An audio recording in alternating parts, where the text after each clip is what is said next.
लौकेला लौकेला लौकेला रे लौकेला लौकेला लौकेला लौकेला लौकेला लौकेला रे लौकेला लौकेला लौकेला पेन्हेलू छोटे रे घघरिया पेन्हेलू छोटे रे घघरिया टांगरिया लौकेला गोरी पेन्हेलू छोटे रे घघरिया टांगरिया लौकेला गोरी लौकेला गोरी हो लौकेला गोरी लौकेला गोरी हो लौकेला गोरी हटे न केहू के नजरिया टांगरिया लौकेला गोरी पेन्हेलू छोटे रे घघरिया टांगरिया लौकेला गोरी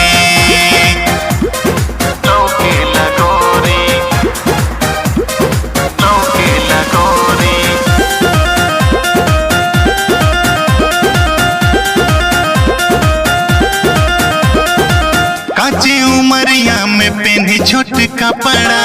लइकन में तू ही करावेलू लफड़ा काची उमरिया में पेन्ही छोट कपड़ा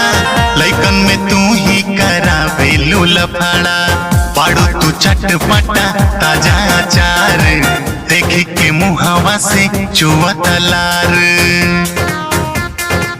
मटक के चले डगरिया टांगरिया लौकेला गोरी पेन्हेलू छोटे रे घघरिया टांगरिया लौकेला गोरी लौकेला गोरी हो लौकेला गोरी लौकेला गोरी हो लौकेला गोरी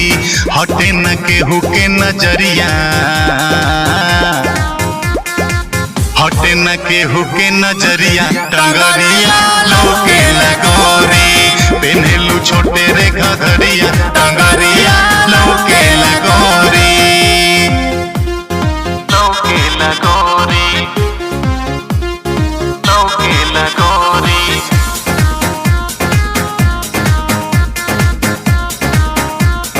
लौकेला गोरी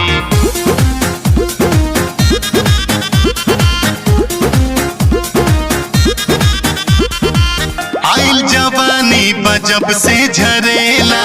चालू जहाँ वही जला गेला मेला आइल जवानी जब से झरेला